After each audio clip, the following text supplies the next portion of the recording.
Major developments tonight out of North Korea. Back for reaction, retired four-star General Jack Keane, the senior strategic analyst at the Fox Business Network. And of course, General, we have just learned that the South Koreans have orchestrated an invitation from Kim Jong-un to President Trump, and the South Koreans are reporting that President Trump has agreed to sit down with Kim Jong-un before May. We are working to verify that, but this is what the South Koreans are saying. Do you think the president is accepting this invitation? Well, I can't speak to that, but certainly we're on a path to do just that, because the North Koreans have met the two preconditions that we laid out. That is nuclear disarmament and stop testing.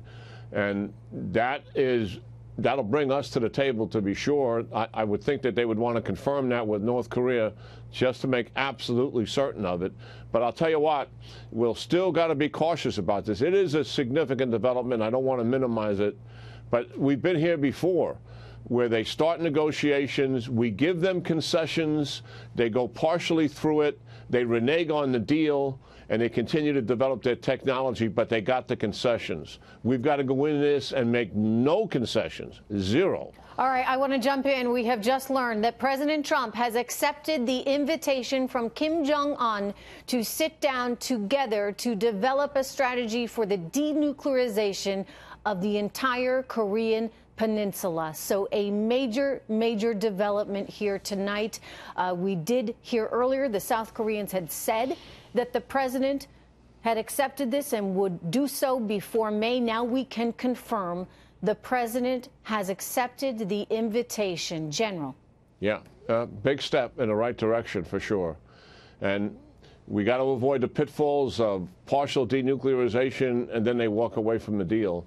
And clearly, the amount of details involved in this are very significant. The president won't get involved in all the details, certainly, but this is a comprehensive inspection regime that has to be put together to verify nuclear disarmament. Multiple sites involved in this, research facilities involved in all of this. We likely know where most of all of that is, as do others.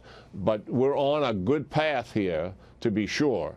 And we also have to, as I said, exercise some caution, because these are the people that have always consistently lied to us. They've always cheated on us in the past. They've always manipulated concessions out of us. I absolutely believe they know full well that they're dealing with somebody they've never dealt with before, you know, in this president. As I was saying before, under the Obama administration, I'm absolutely convinced they believed that they had a rational strategy that they could develop nuclear ICBMs, and the Obama administration would acquiesce and accept that. And Susan Rice said as much just a number of months ago. The mission is to contain them. This president has never accepted containment. He has, right from the beginning, said denial of the capability is the only mission that we're going to accept. And if it takes military action to guarantee that, that is the United States' policy. So I think the combination of sanctions, the toughest ones that have ever been imposed on North Korea, and Mr. Trump himself and his commitment to maximum pressure and also a credible military option has likely brought Kim Jong-un to this table. And we'll have to see if he carries through on what he has made is a public commitment to denuclearize North Korea, which is a very profound statement, to be sure, and a very welcome statement if he can carry through and execute what at least what he's saying now. It's certainly very encouraging, for sure, General. I want to share with everyone, this is what Sarah Sanders, the press secretary for the Trump administration, just said moments ago. She said, President Trump greatly appreciates the nice words of the South Korean delegation and President Moon. He will accept the invitation to meet with Kim Jong-un at a place and time to be determined. We look forward to the denuclearization of North Korea. In the meantime, all sanctions and maximum pressure must remain.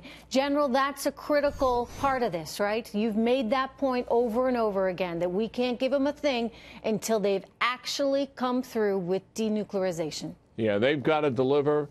We've been fooled in the past. And we got to keep all the sanctions on. In fact, we're increasing some of our capability here, and we've got to continue that increase. I also believe the South Koreans and the United States should continue the training exercise that they got coming up. They put it off because of the Olympics. This is normal, routine business that we would be doing. There's no reason not to do this. The onus is on Kim Jong-un to come through with his commitment to denuclearize. That's where the burden is. And he's going to have to put that in front of the president and our leaders and convince us that this time it's real, because in the past it never has been real. So he's got the burden. We don't have the burden here. He's got it. Indeed. General Jack Keane, thank you so much. Good to have you here, especially Good talking tonight. to you, Trish.